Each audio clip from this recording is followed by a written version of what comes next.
วัสดีค่ะก็กลับมาช่องรักสุขภาพอีกแล้วนะคะช่องของคนรักสุขภาพค่ะวันนี้นะคะเอาผัดหมูคั่ววันนี้นะคะเอาหมูคั่วกลิ้งฉบับคีโตนะคะและช่วยเร่งการเผาผลาญมาฝากกันค่ะก่อนไปดูเพื่อนๆอย่าลืมกดไลค์กดแชร์และกด Subscribe ค่ะเดี๋ยวเราไปดูวิธีทำกันค่ะแรกเราจะมาเตรียมในส่วนของตะไคร้นะคะล้างให้สะอาดค่ะหั่นนะคะให้ละเอียดเลยนะคะเพื่อที่จะได้นะคะช่วยย่อยนะคะเพราะว่าเรากินเนื้อสัตว์เข้าไปเยอะนะคะการกินคีโตถ้ากินเนื้อสัตว์เข้าไปเยอะเนี่ยบางคนท้อง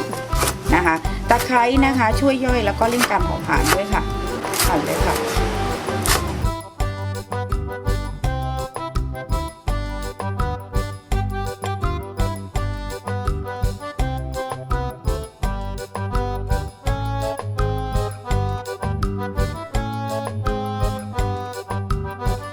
แกงคีโตอย่างนี้นะคะประมาณ1 ช้อนชา1 ช้อนแกงนะ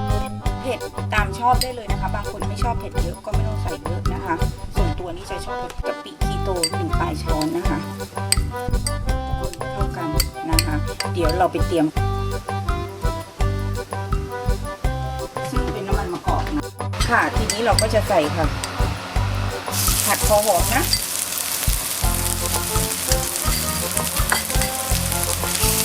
พอมันมีกลิ่นนิดนึงนะคะก็ใส่หมูสับนะคะที่เตรียมไว้ลงไปเลยค่ะให้ผัดคลุกเคล้ากันใส่น้ำนิดนึงค่ะหลังจากนั้นนะคะเราก็จะใส่ในส่วนของนี่เลยค่ะ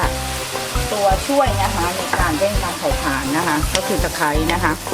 คนให้เข้ากันนะพอหมูสุกเท่านั้นนะคะแล้วนะคะเดี๋ยวตามด้วยน้ำตาลสารแทนความหวานแล้วก็นะคะน้ำปลานะคะน้ำปลาในที่นี้ก็คือน้ำปลาคีโตนะคะสารแทนความหวานค่ะ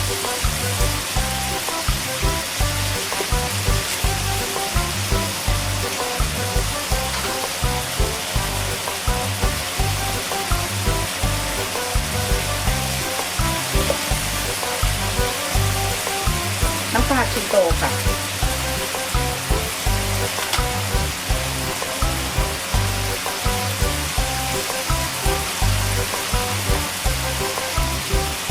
ซีอิ๊วขาวคีโตนะคะขั้นตอนนี้สามารถชิมรสตามชอบได้เลยนะคะหลังจากนั้นค่ะให้เพื่อนๆนะคะใส่ใบมะกรูดเป็นขั้นตอนสุดท้ายนะคะเพื่อให้ถึงเครื่องสมุนไพรนั่นเองค่ะทีนี้นะคะเดี๋ยวเราจะจัดเสิร์ฟกันแค่นี้นะคะก็จะได้เมนูคีโตนะคะรสชาติแซ่บๆกันแล้วนั่นก็คือคั่วกลิ้งหมูคีโตนะคะซึ่งอุดมไปด้วยสมุนไพรนะคะที่ช่วยย่อยในที่นี้ก็คือนะคะ